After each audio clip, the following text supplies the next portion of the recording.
नमस्कार, मी प्रदीप चित्रे. झेंडा मराठीच्या या यूट्यूब वाहिनीवरून आम्ही अनेक विविध उपक्रम या समाजासाठी राबवत असतो. आमचे संपादक प्रकाश मोकाशी यांनी याच वाहिनीवरून मराठी शाळांची त्यांच्या कार्याची ओळख आमच्या वाहिनीवरून सर्वदूर नेण्याचा उपक्रम आरंभलेला आहे आणि बऱ्याच शाळांचा उत्तम प्रतिसाद या निमित्ताने आम्हाला मिळतो आहोत. आणि आज आम्ही तळे विभाग शिक्षण प्रसारक मंडळ श्री गोपीनाथ महादेव वेदक विद्यामंदिर तळा या ठिकाणी आलेलो आहोत आणि आज ह्या शाळेबद्दलची प्रारंभिक माहिती तसं इतर त्यांनी केलेल्या कार्याची ओळख आम्ही या वाहिनीमार्फत जनतेपर्यंत पोहोचवण्याचा प्रयत्न करतो. तर माझ्यासमोर श्री गोपीनाथ महादेव वेदक विद्यामंदिर तळा याचे अध्यक्ष श्रीयुत मंगेश प्रभाकर देशमुख आज आपल्या समेत आहेत. मला असं ओळख करून देताना असं सांगावंसं वाटतं की ग्रामीण भागात शिक्षण संस्था चालवणे म्हणजे फक्त शाळा चालवणं नाही, तर कधी पालकांची समजूत घाला, तर कधी विद्यार्थ्यांची स्वप्न, तर कधी सरकारी कागदपत्रांबरोबरची केलेली कुस्ती, अशा सगळ्या अनुभवातून यशस्वी वाटचाल करणाऱ्या श्री गोपीनाथ महादेव वेदक विद्यामंदिर तळे विभाग शिक्षण प्रसारक मंडळ यांचे श्री अध्यक्ष मंगेश प्रभाकर या ठिकाणी आहेत. तर आपण सर आपलं आमच्या यूट्यूब चॅनल झेंडा मराठी या चॅनलच्या वतीने आपलं स्वागत असो. नमस्कार सर, मला आपल्याला असं पहिला प्रश्न माझा असा विचारायचा आहे, आपण ही संस्था सुरू करण्यामागचा मुख्य उद्देश काय होता? मी तळे विभाग शिक्षण प्रसारक मंडळ तळा याचा अध्यक्ष मंगेश प्रभाकर देशमुख. संस्था सुरू करण्याचा उद्देश हा मी सुरू केलेला नाही आहे. ही संस्था 1952 सालापासून ह्या ग्रामीण भागाच्या ह्याच्यासाठी उत्कर्षासाठी प्रभाकर रामकृष्ण देशमुख आणि त्यांची मित्रमंडळी यांनी स्थापन केली, त्यावेळचे आमदार. तर आता या सुरुवातीच्या काळात प्रभाकर देशमुख जे आपले आमदार होते, जे तुमचे पिताश्री होते, त्यांना काय काय अडचणी आल्यात हे सांगू शकाल तुम्ही? त्यांना प्राथमिक स्वरूपामध्ये त्यावेळी ज्यावेळी स्थापना केली त्यावेळी त्याचं 11वीचं रजिस्ट्रेशन, विद्यार्थ्यांचं रजिस्ट्रेशन इथे होत नव्हतं. त्यावेळी त्यांना ही माणगाव तालुका एज्युकेशन सोसायटीच्या अंडर तळा इंग्लिश स्कूल म्हणून हिची स्थापना करून त्यांना घ्यावे लागले. पण त्यावेळी लोकांचा प्रतिसाद कसा होता? त्यावेळी काय त्याच्याबद्दल? प्रतिसाद चांगला होता. त्याबद्दल लोक कसं इथे त्यावेळेपर्यंत मराठी 7वीपर्यंतच वर्ग होते आणि त्या वर्गातनं तेवढंच शिक्षण होत होतं. त्याच्यानंतरचं शिक्षण इथे होत नव्हतं. म्हणजे त्यावेळचं वर्णाकरल फायनल एवढंच शिक्षण होत होतं. त्याच्या पुढच्या इंग्लिश शिकण्याच्या दृष्टीने काही सुविधा नव्हती त्यावेळी. म्हणून वडिलांनी इथे येणाऱ्या अडचणी, त्यांनासुद्धा इथे त्यांचं मॅट्रिक्युलेशन त्यांनी मुंबईत जाऊन केलं 7वी नंतर. मग त्यांना तिथे ज्या अडचणी आल्या इथल्या, आणि त्यांना असं वाटलं की आपल्या इथल्या ह्या गरीब जनतेला सुशिक्षित करायला पाहिजे, साक्षर करायला पाहिजे, ह्याच्या उद्देशाने त्यांनी ही शाळेची स्थापना केली. आता आपण असे कोणी की पहिले अध्यक्ष असलेले प्रभाकरराव देशमुख जे तुमचे वडील राहिलेले आहेत, तिथपासून आत्ता ह्या 50 वर्षाचा काळ जे आज तुम्ही हा अध्यक्ष म्हणून या खुर्चीवर बसलेला आहात, तर या संपूर्ण ह्याच्यामध्ये हा शिक्षणाचा स्तर जेव्हा मी विचारात घेतो, तर ग्रामीण विद्यार्थ्यांच्या शिक्षणात सर्वात मोठी समस्या तुम्हाला कोणती दिसते? आपण थेट तुमच्याकडे आत्ता या बाजूला येऊया. त्यावेळच्या परिस्थितीमध्ये आणि आत्ताच्या परिस्थितीमध्ये आज हा 75 वर्षाचा कालावधी आहे. ह्याच्या टप्प्याटप्प्याने आम्ही ह्या संस्थेची ग्रोथ केलेली आहे. ही जी वाढीव जे फॅकल्टीज झाल्या, प्राथमिक पहिल्या सुरुवातीला 5वी ते 11वी आहे वर्ग, त्याच्यानंतर मधल्या 84-85 साली त्याला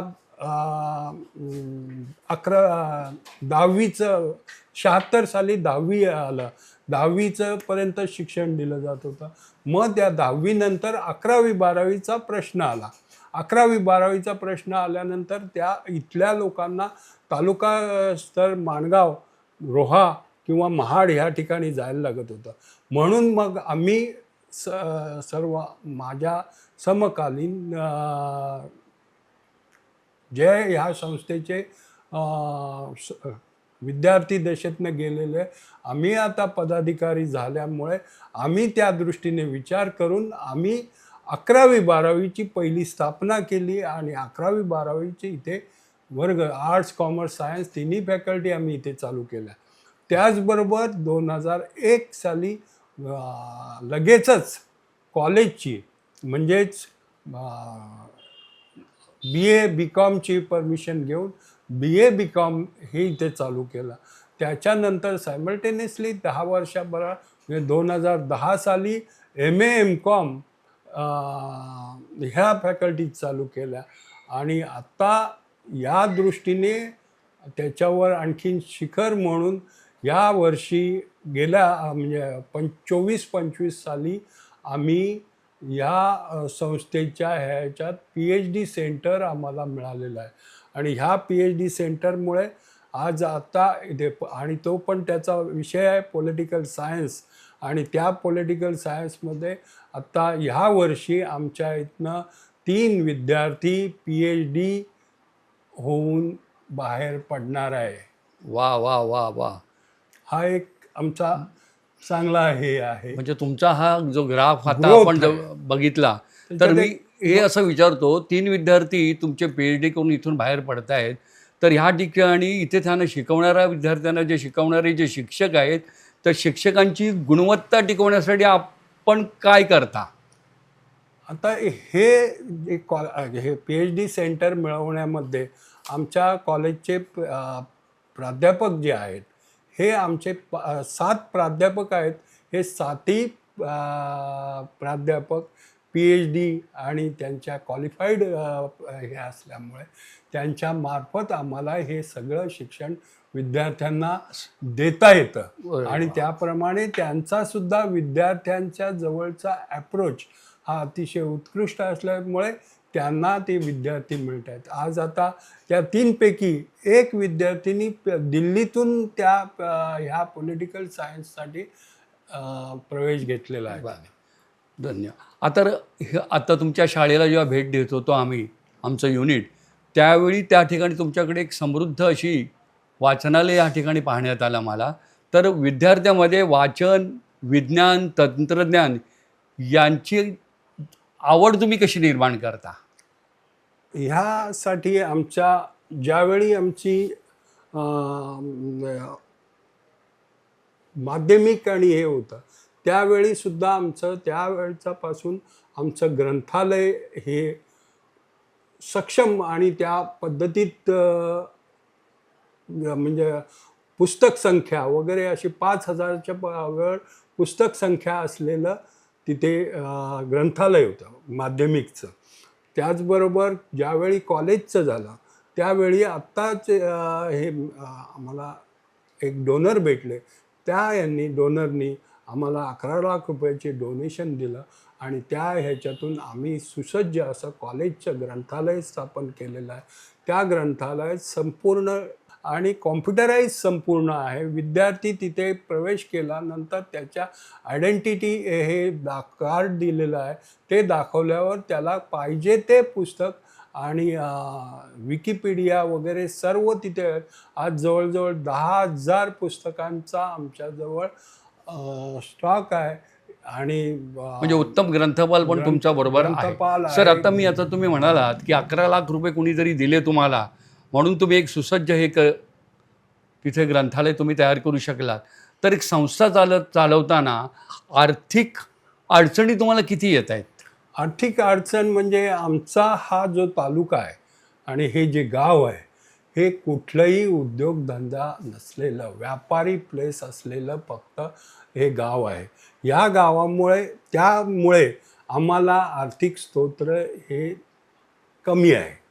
शासकीय अनुदानाच्या ह्याच्यावरच आम्ही चालतो आणि त्या ह्याच्यातनं आम्हीच किरकोळ थोडंफार माझी विद्यार्थ्यांकडनं डोनेशन घे त्या पद्धतीत ते देणगी देतात त्या त्यातून हे ह्याच्यावर चालते. बरं, आता मी असं विचारतो की फी न भरू शकणाऱ्या विद्यार्थ्यांसाठी तुम्ही काय योजना तुमच्याकडे आहेत? आम्ही विद्यार्थी कल्याण निधी चे म्हणजे प्राथमिकला पण विद्यार्थी कल्याण निधीची स्थापना केली आहे, माध्यमिकला पण केलं आहे आणि कॉलेजच्या याला पण केलं आहे. कॉलेजला बऱ्याचशा प्रमाणात युनिव्हर्सिटीकडनं तुमच्या जातीय आरक्षणाप्रमाणे त्यांना ग्रँड येते, पण ती भरायला लागते आणि ग्रँड येते, पण त्याचा पण आम्ही फॉलोअप धरतो आणि विद्यार्थ्यांकडनं फॉर्म भरून घेण्याचं महत्त्वाचं असतं. विद्यार्थी फॉर्म भरत नाहीत त्याच्यामुळे अडचण येते, पण ते फॉर्म भरून घेतो आणि त्याचा पाठपुरावा करतो, त्यामुळे ते मिळतात. आणि हे जे अनुदान आहे, अनुदान सुद्धा फार अल्प नाही, मी येतो सर. ते सरकारी मदत किंवा अनुदान मिळवताना कोणते तुम्हाला अनुभव आलेले आहेत की आता तुम्ही आम्हाला सांगणार होता? आता या ह्याच्यामध्ये अनुभव म्हणजे हा आमचा आर्थिक परिस्थिती जरी की अनुदान येत असलं तरी बाकीचा मेंटेनन्स आणि इन्फ्रास्ट्रक्चर हे निर्माण करणं हे संस्थेची जबाबदारी असते. आणि ह्या ग्रामीण भागामध्ये आम्हाला ते जड पडतं की कारण आर्थिक बोजा कसा सांभाळायचा. त्या ह्याच्यासाठी आम्ही बऱ्याचशा की जे आमचे ओळखीचे असतात, काही संस्था काही मुंबई स्थित चांगल्या पोस्टिंगला असतात, ते आम्हाला डोनेशन स्वरूपात 10 विद्यार्थी किंवा यांचं आम्ही ड्रेस देतो, त्यांना वह्या पुस्तकं देतो, काही फीच्या स्वरूपात पण आम्हाला दिले जातात. गेली 5-6 वर्ष प्राथमिकच्या ह्याला आम्हाला एक डोनर्स आहेत, त्यांनी आम्हाला दरवर्षी त्यांच्या एक साधारण फीच्या 25% फी आम्हाला त्या विद्यार्थ्यांच्या ह्याच्यात जमा करायला देतात. त्याचबरोबर ज्युनियरच्या विद्यार्थ्यांना पण ती फी जास्त पडत असल्यामुळे ती दिली जाते. म्हणजे आत्ता मी असं म्हणेन की समाजाशी नातं सांगणारी अशी काही मंडळी आहेत की जी समाजाची बांधिलकी हे करणारी आहेत, ज्याच्यामुळे तुमची संस्था चालवायला हा त्यांचा उत्तम हातभार लागतो. पण ही अशी जी संस्था ह्या ग्रामीण भागात तुम्ही जी केली आहे त्याचे सामाजिक परिणाम नक्कीच तुमच्या निदर्शनात आले असेल. ही माझी शाळा, त्याचे सामाजिक परिणाम, सामाजिक कार्यकर्ता तुम्हाला मदत करतो तो भाग वेगळा, पण त्याचे सामाजिक परिणाम जे आहेत, उदाहरणार्थ ह्या आपण सरळ सोट प्रश्न असा माझा तुम्हाला आहे की इथले जे गावकरी आहेत त्या गावकऱ्याच्या ह्या संस्थेला किती प्रमाणात पाठिंबा मिळतो?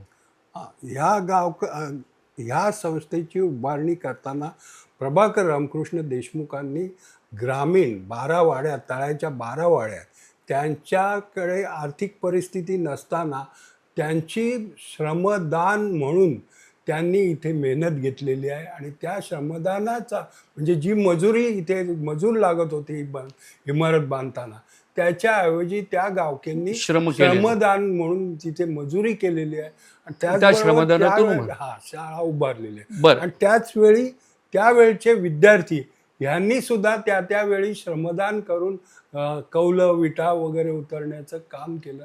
त्यामुळे तो त्यावेळी सगळ्यांच्या सांघिक प्रयत्नातून सगळ्यांच्या ह्याच्यातून निर्माण झालेली ही शाळेची वास्तू आहे.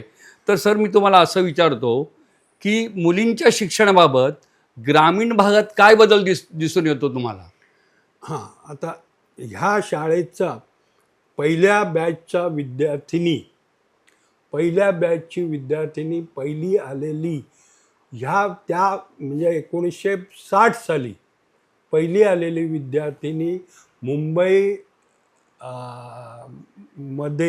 विद्यापीठातून MBBS झालेली डॉक्टर पहिली विद्यार्थिनी आहे. क्या बात आहे, क्या बात आहे, वा वा वा. आणि ह्या कॉलेजच्या सेकंड बॅचला जे विद्यार्थी म्हणून होते नंदकुमार वेदक, हे सुद्धा ह्या इथून इंजिनियर होऊन नावाजलेले झाले आणि त्यांनी इथे इंजिनिअरिंग कॉलेज काढलेत. त्या संस्थेच्या आमच्या संस्थापकापैकी ते आहेत आणि ट्रस्टी पण आमच्या इथे आहेत, नंदकुमार वेदू. बरं, म्हणजे तंत्रज्ञान आणि आधुनिक शिक्षण ह्याचा मुळातच पाया जो इथं घातला गेला आहे ते एका तुमच्याच एका विद्यार्थ्यांनी घातलेलं आहे, जो आज त्यांचं नावाजलेलं म्हणून आज समाजात ते वावरत असतात. बरोबर आहे. मग ह्या डिजिटल युगामध्ये डिजिटल शिक्षण ह्या ग्रामीण भागामध्ये कितपत यशस्वी झालेलं आहे?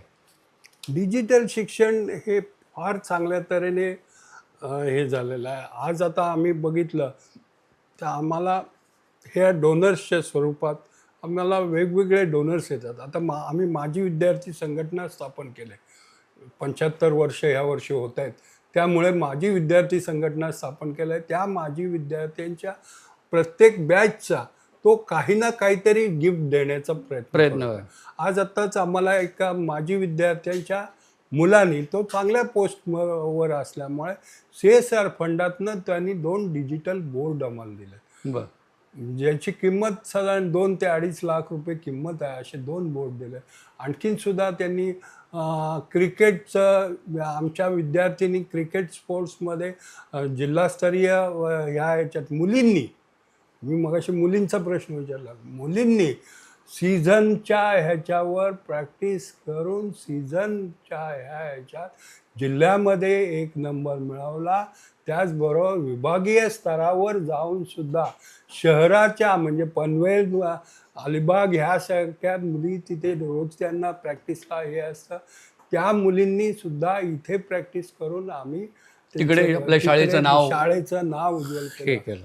तर त्यांना म्हणून त्यांनी त्याच वेळी यावर्षी त्यांना नेट, सगळं त्यांचं किट, हे सगळं मुलींसाठी आम्हाला एका डोनरनी आता दिलेलं आहे. काळाबरोबर आपल्याला चालत असताना आता AI चा जमाना आहे. ते AI म्हणा, संगणक म्हणा, स्मार्ट क्लास म्हणा, याबद्दल ही संस्था पुढे जाऊन काय काय कार्य करते आहे किंवा करणार आहे?